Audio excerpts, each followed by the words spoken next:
Salut tout moun anjénéral qui janouye. M'a dit nous bon samedi. Jeudi à 1er juin. Aujourd'hui nous si nous lever. Ça veut dire tout bagay en forme. Oubliez problème yo toujours là. C'est pour yo nous goyo ba yo. Nous pas de problème encore nous pour so quitter moi pas avec problème nous. Nous tout gen problème pas tout. En tout cas, moun qui t'a demandé pour moi très bien de jour en jour, I'm feeling much better.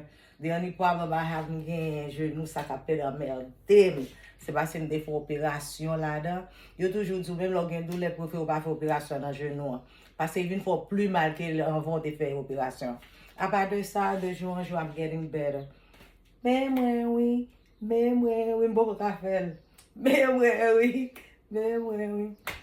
Salut tout le monde en général. Listen, respect yourself, love yourself so other people can give you respect and love you. You understand that?